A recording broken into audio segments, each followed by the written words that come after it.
Olá, amigas e amigos do Nocaute. A sessão plenária do Supremo Tribunal nessa quinta-feira terminou com um placar de 4-3 a favor da prisão em segunda instância e, portanto, contra o Lula. Mas esse resultado não reflete a realidade do que está acontecendo. Nós tivemos nesta quinta-feira o voto decisivo da ministra Rosa Weber contra a prisão em segunda instância, contra a Lava Jato, a favor da Constituição e, portanto, a favor do Lula. Foi um voto muito corajoso, porque de todos os ministros do Supremo, nenhum sofreu pressões maiores, mais cruéis e mais indecentes do que a ministra Rosa Weber, exatamente porque o seu voto faz tanta diferença.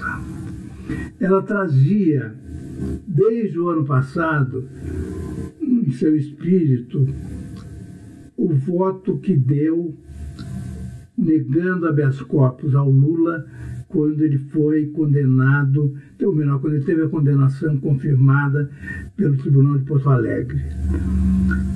Era jurisprudência corrente do Supremo, que o Supremo vinha obedecendo em todos os casos, ou na maioria deles, permitir a prisão em segunda instância.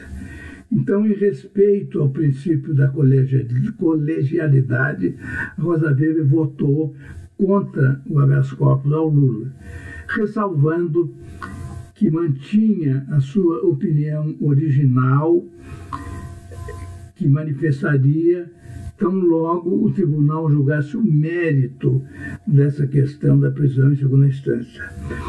E em 2016, quando o tribunal permitiu essas prisões, a Rosa Weber votou contra, achando que a Constituição não permite a prisão,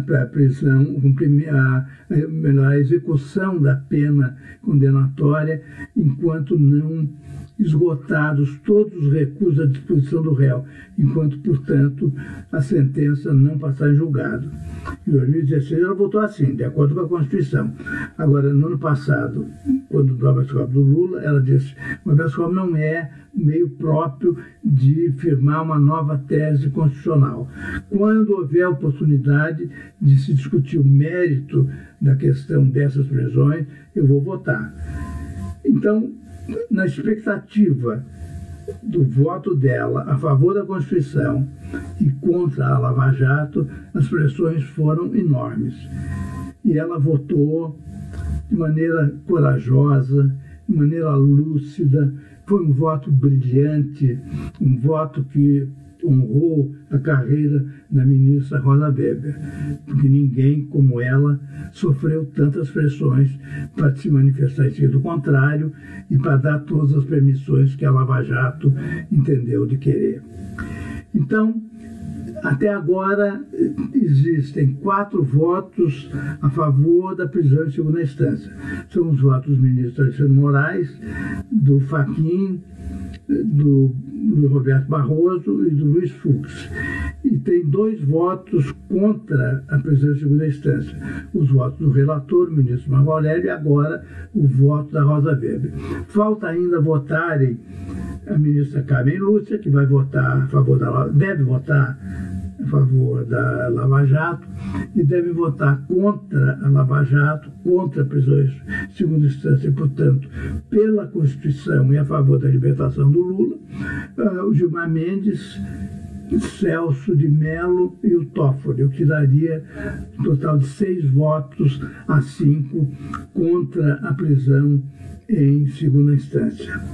Ele prevê, portanto, que o próximo a sofrer pressões seja o ministro Dias Toffoli, que eu estou tentando uma composição que proibisse a prisão em segunda instância, a menos que houvesse uma decisão do Superior Tribunal de Justiça, o STJ, em casos isolados, autorizando o início de execução da pena imposta a determinados réus. mas do modo como as coisas ficaram caracterizadas, sem nenhuma tentativa de um caminho pelo meio, né? De um lado, os que acham que a Constituição tem que ser respeitada e a Constituição não permite a prisão em segunda instância, a Constituição exige que a sentença tenha transitado e julgado para que a pena possa ser cumprida.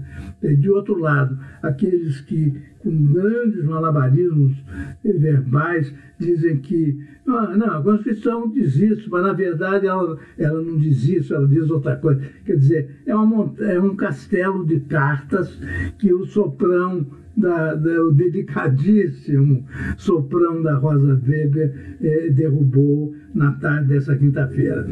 Porque essa história de que a Constituição diz, mas não é bem assim, acabaria nos levando a pensar o seguinte: a Constituição proíbe a pena de morte, mas pode acontecer uma situação ou outra que não sei o quê, que a opinião pública, o clamor das ruas exige a pena de morte. O Supremo vai permitir a pena de morte? Não vai. Então, da mesma forma, o Supremo não pode permitir a prisão em segunda instância. E a Rosa Weber foi muito elegante, foi muito clara, dizendo: olha, isso é o que a Constituição determina. Quer nós gostemos, quer nós não gostemos. Nós não estamos aqui para fazer o nosso desejo, nós estamos aqui para fazer cumprir a Constituição, né? Aí que ela desmontou o castelo de cartas do Barroso e dos outros. Mas a previsão é que as pessoas agora se concentrem sobre o ministro Dias Toffoli, não só para ele votar a favor da prisão em segunda instância, como, sobretudo, para ele retardar o prosseguimento desse julgamento. Ele, com certeza, anteviu isso e já anunciou que agora, na próxima segunda-feira, ele comunica oficialmente quando vai recomeçar o julgamento. Na semana que vem, o Supremo não tem sessões plenárias. A primeira sessão plenária, a partir de agora, será do dia 6 de novembro, quarta-feira. E a sessão seguinte será no dia 7 de novembro, quinta-feira.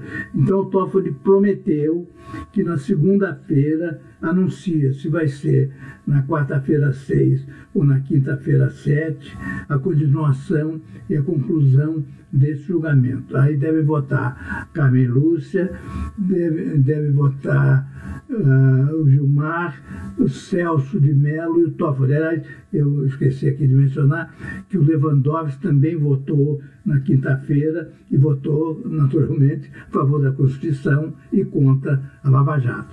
Então, na quarta-feira, dia 6, ou quinta-feira, dia 7, esse julgamento termina com 6-5 contra a prisão em segunda instância, contra a Lava Jato, a favor da Constituição e a favor do Lula. Mais um detalhe. A Rosa Weber, no fim do voto dela, disse que só tinha uma pequena discordância com o Marco Aurélio, o relator. Porque o Marco Aurélio tinha dito que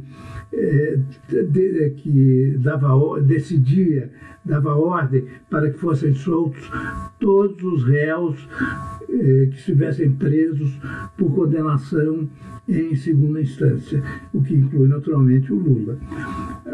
Assim que a Rosa Weber disse que teria pequenas discordâncias, o Marco Aurélio fez uma parte e disse: olha, isso não vai ser problema.